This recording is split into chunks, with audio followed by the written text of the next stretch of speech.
Paz do Senhor, igreja. Graças ao nosso Senhor, que nos dá vitória, nos preparou essa noite para estarmos aqui juntos, mais uma vez,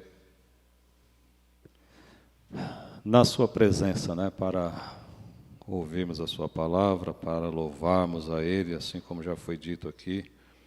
Ele merece toda a nossa adoração, todo o nosso louvor.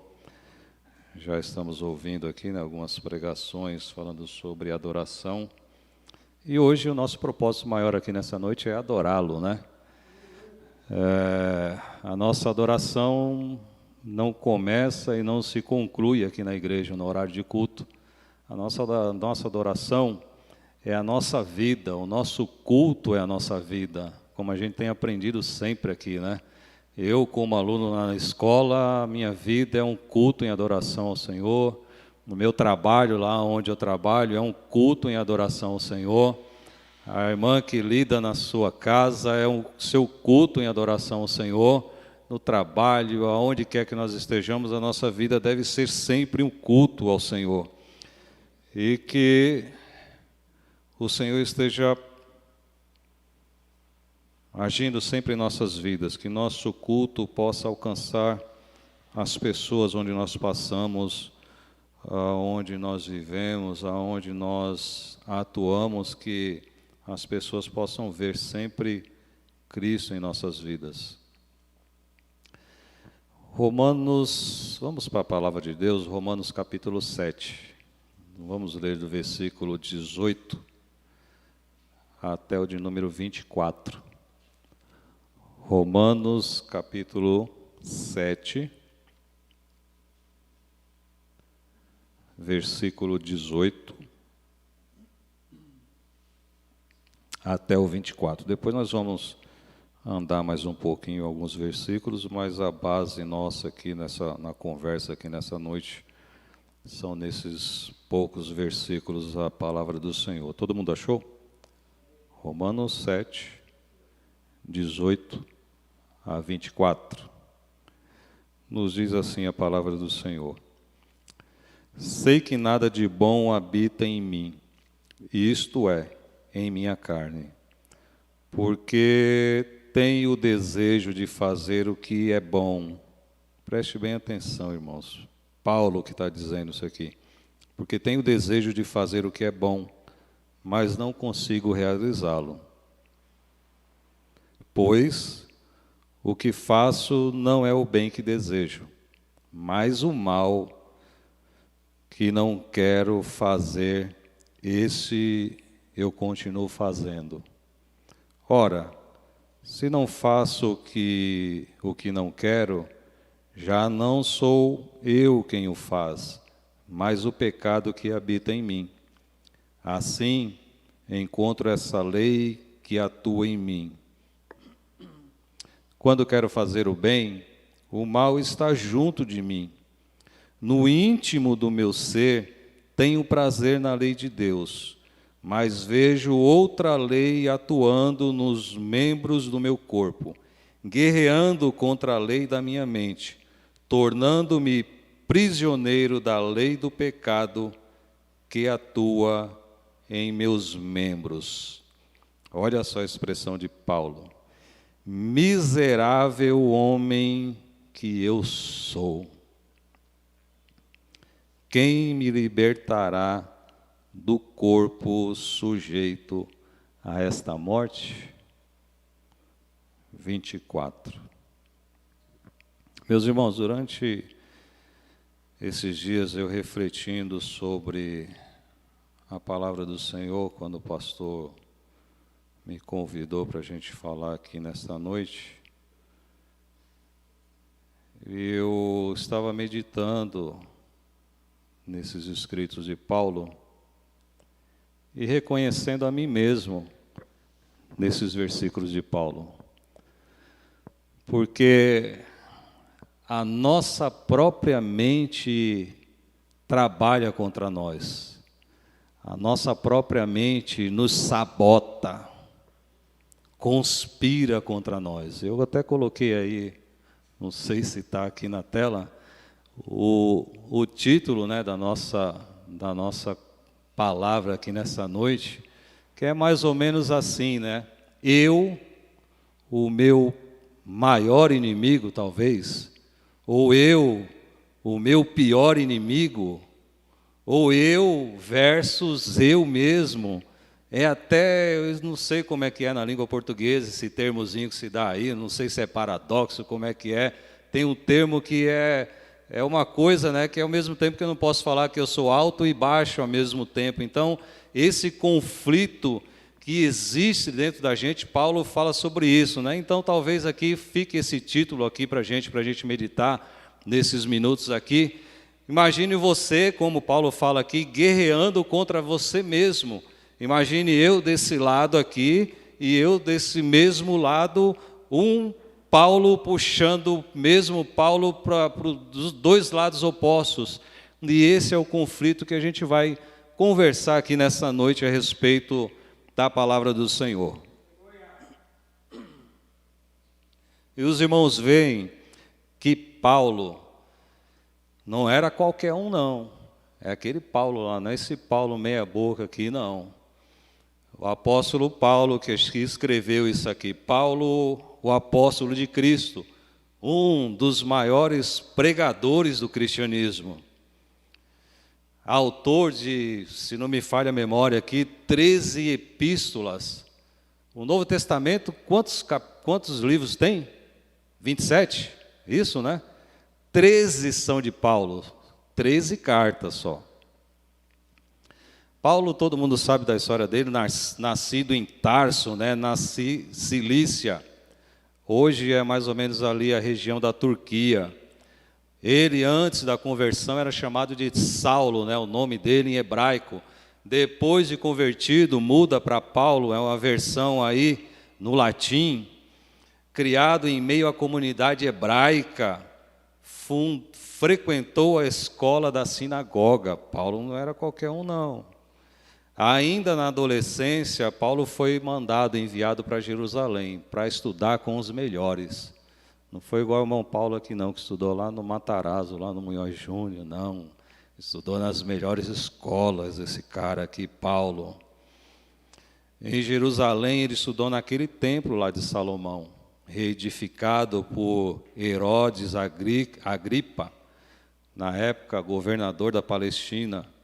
Paulo era membro de uma das maiores seitas, né, a mais famosa aí, a que predominava os fariseus, farisaísmo. Aprendeu com aquele famoso Gamaliel, um dos maiores rabinos aí da história do judaísmo. Após a sua conversão, né, a gente vê aí na história de Paulo que ele se recolhe, se isola lá num ponto no deserto da Arábia, lá, se não me falha a memória, acho que 3 anos e pouco, aprendendo com Jesus.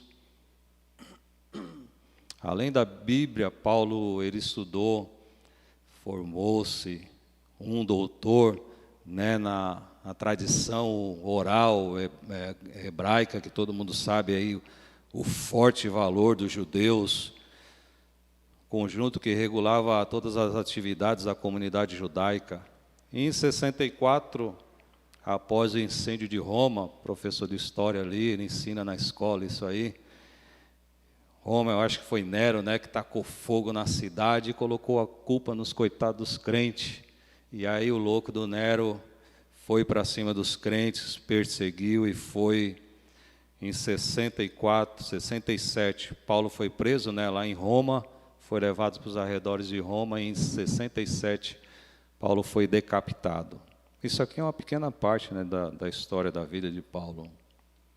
Um grande homem de Deus. E é até estranho, né, a gente ver Paulo escrevendo isso e chamando ele de miserável homem, pecador que ele se considerava. E interessante hoje que a gente está falando aqui, né, sobre Paulo, e justamente hoje, dia 29 de junho, a Igreja Católica comemora o dia de São Paulo. Meu dia, então, né?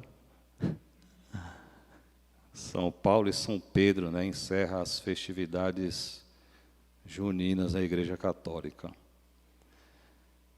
Paulo escreveu aos Romanos, 1 Coríntios, 2 Coríntios, Gálatas, Éfeso, escreveu Filipenses, Colossenses, 1 Tessalonicenses, 2 Tessalonicenses. Paulo escreveu... Quem mais aí, gente? Me ajuda. Tito,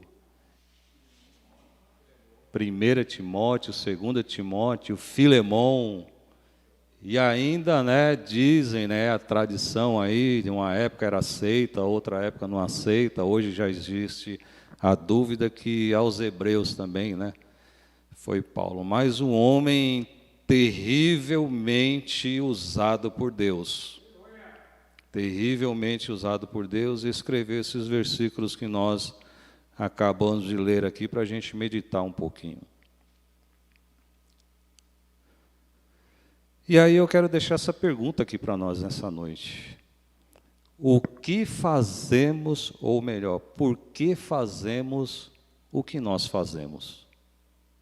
Por que será que nós fazemos o que nós fazemos? Muitas pessoas cristãs estão terrivelmente confusas, ou são terrivelmente confusas, quanto ao seu próprio comportamento diante de si próprio e principalmente diante de Deus. Mas já parou para pensar por que nós fazemos aquilo que fazemos? A gente já vai entender. Por que a gente faz o que nós fazemos? Por que você faz o que você faz? Por que eu faço o que eu faço? Paulo expressou o estarrecimento pelo próprio comportamento aqui no capítulo 7 de Romanos. Ele nos diz que se encontrava regularmente fazendo exatamente o contrário daquilo que, com toda sinceridade, ele desejava fazer, ou não desejava fazer. Por que é tão difícil, hein?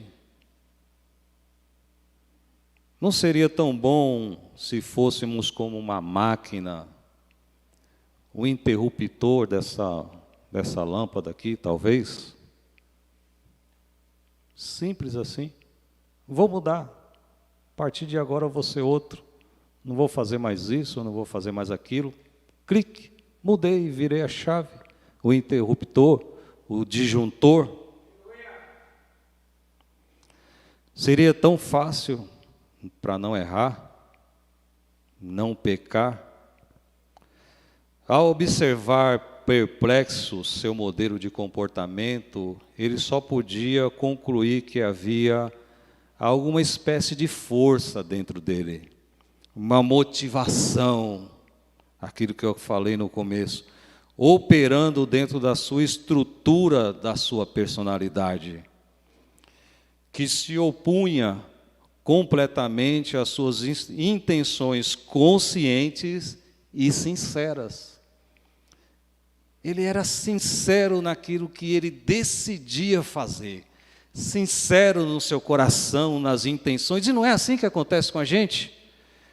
A gente às vezes erra, a gente falha, e aí a gente se arrepende, tem coisas que a gente faz que a gente sente nojo da gente mesmo, fica enojado, mas dentro do nosso coração a gente não queria fazer aquilo e a gente faz.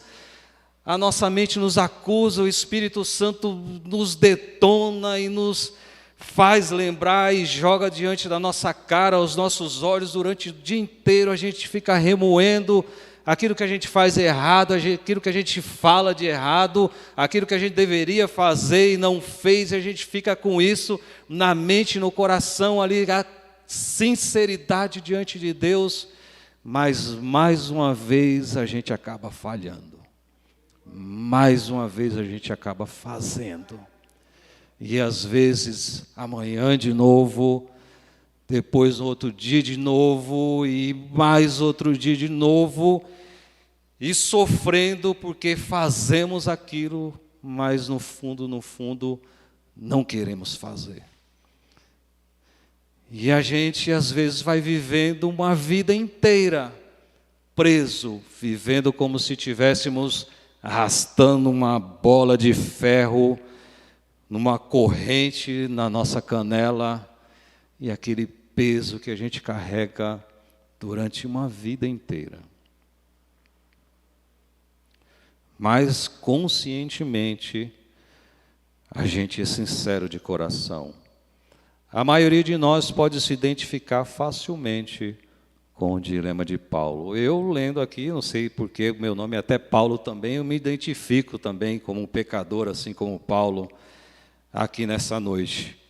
E aí eu trouxe alguns exemplos aqui de pessoas.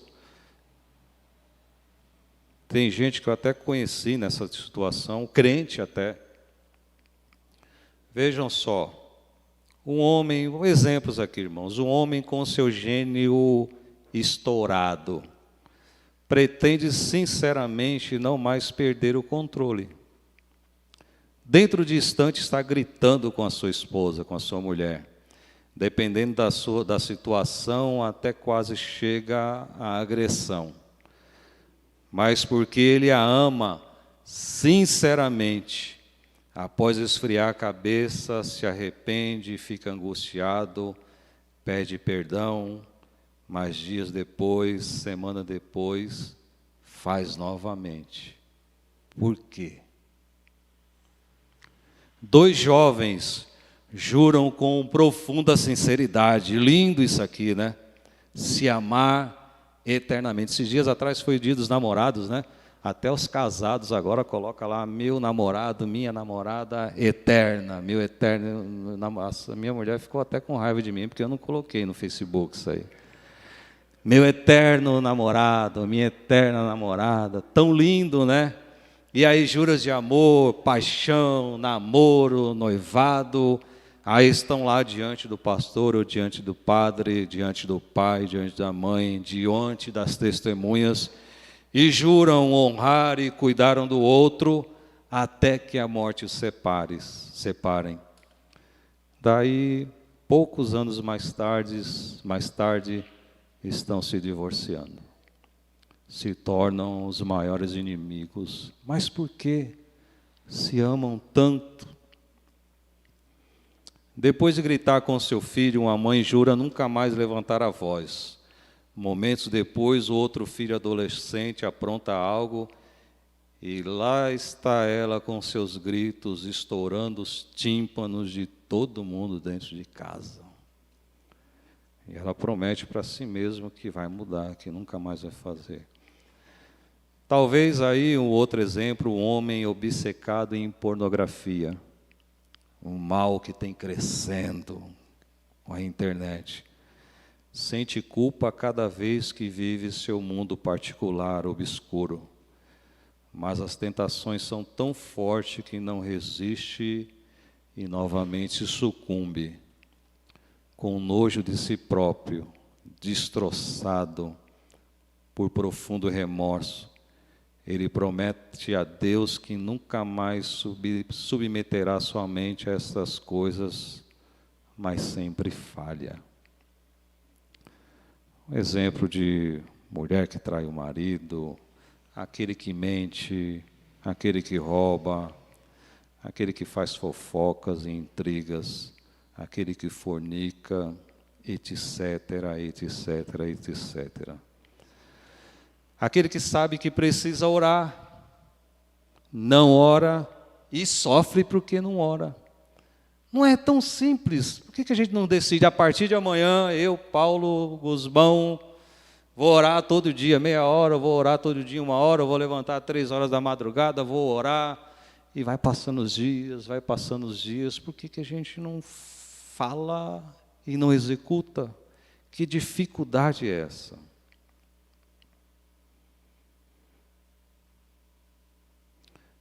Porque a despeito de nossas melhores intenções, nós falhamos em cumprir decisões tão sinceras.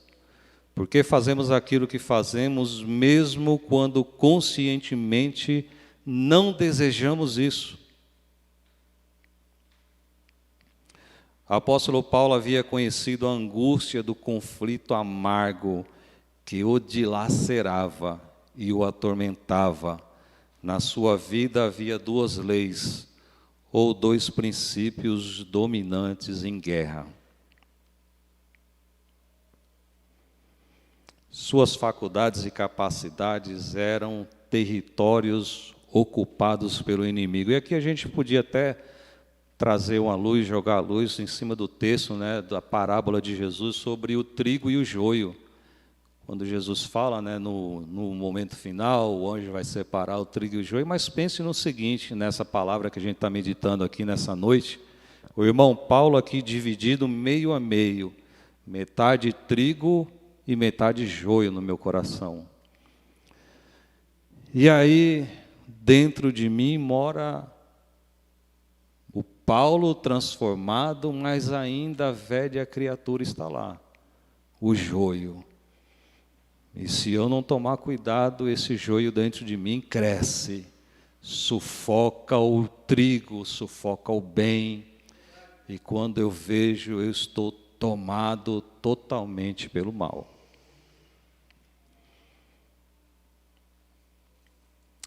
Relembrando suas emoções, Paulo grita desesperadamente por socorro. Versículo 24, nós lemos aqui. Imagine Paulo gritando essa expressão, miserável homem que sou. Essa frase aqui nos transmite, né, um peso, uma revolta. A palavra certa seria uma revolta consigo mesmo. E aí ele grita, quem me libertará do corpo sujeito a essa morte, né? Agora eu lembrei aqui do Chapolin Colorado. E agora, quem poderá me defender? Quem me libertará de mim mesmo? Eu uma vez, um ano aí, não sei quando, eu coloquei lá no Facebook, né? Deus, livrai-me de mim mesmo. Que coisa doida, né? Deus, livra-me de mim mesmo. Tem os, colocam aí, livrar-me de todo mal, né? Eu coloquei lá, Deus, livra-me de mim mesmo. Mas aí, a gente tem 10 minutos, Alex. Mas aí a gente caminhando um pouquinho mais, irmãos, depois você medita nesses capítulos aqui, lê em casa, é fantástico isso aqui, é palavra para a gente meditar aqui, um mês aqui. Mais um pouquinho para frente aí no versículo, capítulo 8, no versículo 1, veja que coisa maravilhosa. O título diz aqui na minha Bíblia, NVI, a vida pelo Espírito. Veja só, capítulo 8, versículo 1. Portanto, agora já não há condenação para os que estão em Cristo Jesus. Irmãos, nós por si próprio, eu por mim mesmo, eu jamais vou conseguir mudar a minha natureza, mudar o meu eu, mudar o meu ser, mudar aquilo que há dentro de mim. E Paulo, ele traz aqui essa palavra libertadora, essa palavra que nos dá ânimo, essa palavra que nos traz alegria mediante ao que nós lemos aqui, o que nós refletimos sobre a miserabilidade do homem, do ser humano, ainda que transformados numa nova criatura, lavado, remido no sangue de Cristo. E aí a gente se depara aqui com esse versículo, com essa exclamação de Paulo dizendo, portanto agora já não há condenação nenhuma para os que estão em Cristo Jesus. Nós não estamos mais presos nesse pecado. Nós não podemos mais nos deixar ser refém do inimigo, do diabo, de Satanás, e passarmos uma vida toda, assim como no Éden, Adão e Eva tentando se esconder de Deus, tentando, né, se ocultar, tentando colocar vestezinhas lá de palha, de folha, Não, não, não, irmãos, nós não somos mais refém. Jesus Cristo já pagou o resgate pela minha vida, pela tua, lá no Calvário, lá naquela cruz. Ele já aniquilou a força do pecado que havia na minha vida, na sua vida. Então não se preocupe, não fique depressivo, não fique, sabe, se escondendo, se anulando, se aniquilando. Não, não, não. Quando você errar, quando eu errar, nós devemos nos lembrar de Cristo Jesus no Calvário, olhar para a cruz, olhar para o sangue dele e nos ajoelharmos e confessarmos os nossos pecados e expressarmos as nossas dores, os nossos arrependimentos, os nossos fantasmas. E naquele mesmo instante, nós sentiremos o perdão de Jesus Cristo. Jesus, nessa noite aqui, diz para mim e para você, Paulo, Alex, o problema do teu pecado, eu já resolvi lá no Calvário. Eu já resolvi lá na cruz. Eu já me entreguei por você. Eu já morri no seu lugar. Eu já sofri o que você tinha para sofrer. Eu já paguei o preço, a morte, as dores, o pecado, as doenças, as chagas. Eu já paguei, eu já aniquilei a força de tudo isso. Salmista Davi, ele se expressando sobre o seu pecado, a vida de Davi é um grande exemplo. Ele fala no Salmo, acho que 32, versículo de número 3, alguma versão, se não me falha a memória, fala assim: enquanto eu ocultava o meu pecado, enquanto eu segurava isso dentro de mim, os meus ossos se apodreciam, o meu corpo definhava, e esse é o resultado do pecado. O salário do pecado é a morte. Nos acaba, nos adoece, nos definha, nos desseca. E aí Jesus nos traz aqui nessa noite, você que nos acompanha aí pela rede social, Jesus nos diz assim: eu já libertei você desse mal. Eu já libertei você dessa prisão, dessa cadeia. Precisamos viver novidade de vida, o Evangelho libertador, transformador. E é para isso que Jesus nos salvou e nos trouxe aqui para ouvirmos essa palavra nessa noite. Primeiro falo para mim mesmo, irmãos. Deus lhe deu a vitória por meio de Jesus Cristo. Jesus Cristo, aquele que por nós morreu na cruz, Ele nos trouxe novo tempo, Ele nos trouxe vida plena. Coloca à disposição da sua igreja, do qual ela não pode, mas deve se valer. Vamos meditar mais um pouquinho. Capítulo 8, do versículo 1 até o 5. Portanto, agora já não há condenação para os que estão em Cristo Jesus. Porque por meio de Cristo Jesus, a lei do Espírito de vida me libertou da lei do pecado e da morte. Veja bem, irmãos, porque aquilo que a lei foi incapaz de fazer, por estar enfraquecida pela carne, Deus o fez, enviando o seu próprio Filho, à semelhança do homem pecador, como oferta pelo pecado, e assim condenou o pecado na carne, a fim de que as justas exigências da lei fossem plenamente satisfeitas em nós, que não vivemos segundo a carne, mas segundo o Espírito. Quem vive segundo a carne tem a mente voltada para o que a carne deseja, mas quem vive de acordo com o Espírito tem a mente voltada para o que o Espírito deseja. Fomos feitos novas criaturas em Cristo Jesus. E aí a gente pode refletir o seguinte aqui nessa noite. Jesus Cristo me salvou, eu tenho a tendência do pecado na minha carne. Mas como eu posso me livrar dessa tendência pecaminosa?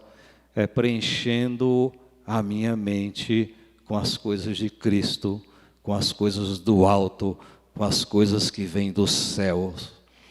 Então, meus amados irmãos, fica essa dica aqui para nós. Está difícil vencer o pecado, está difícil vencer as tentações.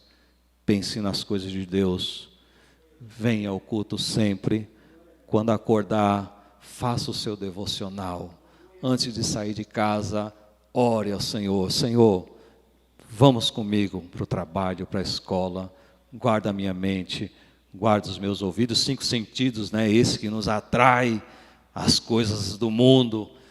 Os 5 sentidos, o meu olhar, o meu ouvido, o meu falar, o meu olfato, todas as minhas percepções, esse radar humano que Deus os fez em nós, naquilo que me atrai, Senhor. Guarda a minha mente, guarda o meu coração. Vem comigo, Senhor, vai comigo. Senta para almoçar, ore, fale com Deus. Senta para jantar, ore. Saiu do trabalho, ore. A perturbação veio no trabalho, ore. Tem culto, venha para a igreja. Tem escola dominical, vai para a escola dominical. Tem ensaio, vai para o ensaio. Tem mentoria, vai para a mentoria. Tem culto com as crianças, vem aqui, fique na porta. Eu não sou criança, tem culto com os jovens. Venha, acompanhe, preencha a sua vida com as coisas de Deus. Ocupe o tempo, ocupe a mente, ocupe toda a sua força, a sua energia, seus pensamentos com as coisas de Deus. Sabe por quê? Assim nós vamos enfraquecendo essa força que nos atrai para o mal. Assim vai definhando, assim vai perdendo força, assim o Espírito vai se sobrepondo e assim nós vamos vencendo dia a dia. Você já ouviu o testemunho daquelas pessoas que são dependentes químicas, dependentes de álcool, de droga? Você sempre ouve falar e a realidade é essa. Eles dizem que todo dia, ao se levantar, ele começa uma nova luta, trava uma nova batalha contra aquele vício. E essa é a vida do crente, meus irmãos. Ao levantarmos, nós colocamos no nosso coração que precisamos ser melhor, que precisamos deixar os nossos pecados. E essa luta é diária. Como Paulo fala aqui, nós vamos ler se der tempo. Ele fala que a natureza, eu estou encerrando já, ele fala que a natureza, ele fala que nós esperamos ansiosamente a remissão no dia final, o dia que nós seremos libertos desse corpo, o dia que nós seremos libertos dessa carne, o dia que o Senhor Jesus Cristo nos levar embora para irmos morar com Ele na eternidade. Esse será o dia que seremos libertos desse peso, dessa angústia, dessa tendência pecaminosa. Eu convivi com muitos irmãos e convivo com muitas pessoas que, se você, de brincadeira, né, igual o pastor ele chama a gente aqui, ô pecador, não admitem, ficam nervosos, bravos, mas a própria palavra de Deus nos diz assim, não é? Aquele que diz que não peca, esse já está cometendo pecado, porque já está cometendo o pecado da mentira já. Então, meus irmãos, no nosso deitar, no nosso levantar, coloquemos na nossa cabeça, nas nossas decisões, não pecar mais, sermos melhores. Isso aqui eu estou falando, mas não é somente no âmbito do pecado, não, irmãos. A nossa mente, a nossa carne, ela tende à acomodação, tende à frustração, a cair, se prostrar e ficar naquele lugar. Não é assim quando nós estamos estudando? Eu estou estudando, eu sei que tenho minhas responsabilidades, eu sei que é o dia de entregar o trabalho, mas eu fico aquela luta dentro de mim. Às vezes eu quero assistir uma coisa na televisão, às vezes eu quero fazer algo, às vezes você quer passear. Não, você tem o seu compromisso, e se você vacilar, chega o dia e a tua mente te sabotou, conspirou contra você. Eu, com a minha idade, eu poderia ter 2, 3, 4 formações, e nenhuma, vagabundo que eu fui, Por causa do pecado, minha mãe falava, vai estudar, menino. Eu, que estudar o quê? Cabular aula. Estudar o quê? Vou lá para onde? Para o Clube Atlético de Osasco, de quarta-feira, na patinação, com material. E era essa vida, irmãos, e a carne, a tendência puxa, né? Sombra e água fresca direto, mas que nós venhamos lutar contra nós mesmos. Nós precisamos colocar na nossa cabeça o seguinte, eu não lembro a especialidade da senhora, mas ela disse uma coisa que eu guardei, e isso é uma verdade. Pare para pensar. Não é a nossa mente que tem que mandar em nós. Não é a sua mente que tem que mandar em você. É você que tem que ditar as regras para a sua mente. Falando assim parece fácil, mas não é fácil. A gente pode imaginar aqui você querer pegar uma barra dessa de construção e se essa barra fosse a nossa mente, você pegar com as suas próprias forças e tentar dobrar uma barra de ferro dessa não é fácil. Essa é a nossa luta todos os dias. É brigar com o nosso próprio eu. Essa é a guerra que Paulo fala. Esse é o conflito. Sozinho nós não vamos jamais conseguir dobrar essa barra de ferro. Mas chame Jesus Cristo. Chame o Espírito Santo.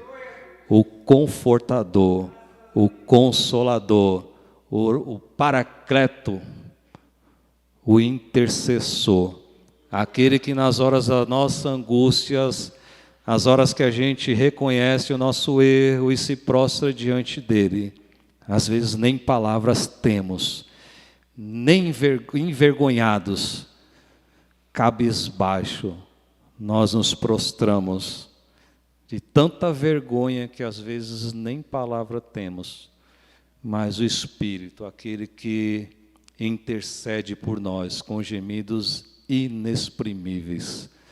O Espírito Santo se comunica de Deus e a gente não sabe nem orar e nem pedir o que é bom para nossas vidas, mas esse ajudador, esse auxiliador que Jesus, quando morreu, nos prometeu nos enviar e estaria conosco todos os dias.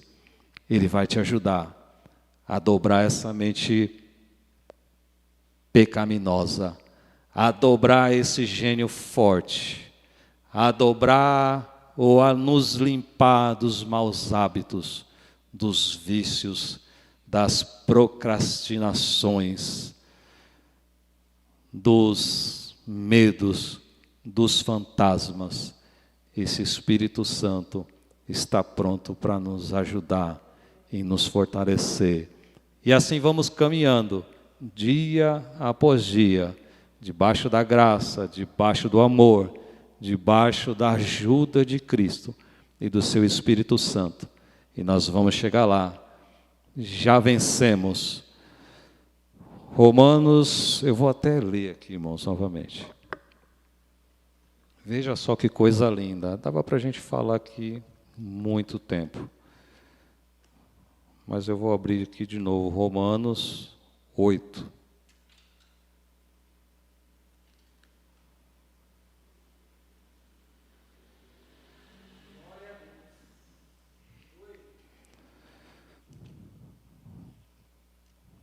Um texto mais lindo, para que você volte para a sua casa regozijando, para que você volte hoje cheio de alegria, cheio de ânimo, cheio de poder de Deus, cheio de esperança, mediante toda essa parte escura do ser humano, toda essa fraqueza, toda essa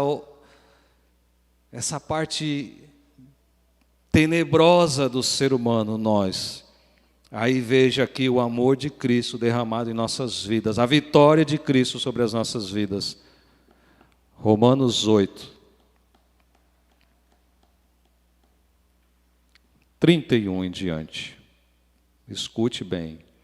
e guarde essa palavra durante essa noite, durante esse final de semana, e lembre-se disso. Talvez essa palavra hoje não faça sentido para você, mas amanhã ou mais tarde ela vai fazer.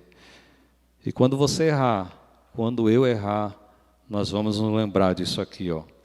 Que diremos, pois, diante dessas coisas, se Deus é por nós, quem será contra nós? Aquele que não poupou seu próprio filho, veja que amor, irmãos, por mim e por você, pecadores, mas o entregou por todos nós, como não nos dará como ele, e de graça todas as coisas, quem fará alguma acusação contra os escolhidos de Deus? Você é escolhido de Deus, diabo nenhum vai apontar o dedo na tua cara. É Deus quem nos justifica. Quem os condenará? Foi Cristo Jesus que morreu, e mais, que ressuscitou e está à direita de Deus, e também intercede por nós. Quem nos separará do amor de Cristo? Será a tribulação, ou a angústia, ou a perseguição, ou a fome, ou a nudez, ou o perigo, ou a espada, como está em Cristo, como está escrito, por amor de ti, enfrentamos a morte todos os dias, somos considerados como ovelhas destinadas ao matadouro, mas em todas estas coisas somos mais que vencedores por meio daquele que nos amou. Pois estou convencido de que nem a morte, nem a vida, nem anjos, nem demônios, nem o presente, nem o futuro, nem quaisquer poderes, nem altura, nem profundidade, nem qualquer outra coisa na criação será capaz de nos separar do amor de Deus que está em Cristo Jesus, nosso Senhor. Lindo, né, irmãos? Lindo, lindo, lindo. Depois de vermos, enxergarmos as nossas fraquezas, nós nos deparamos com esse texto maravilhoso que diz para nós aqui nessa noite: ninguém, nada pode tirar você das minhas mãos, assim diz o Senhor. Amém.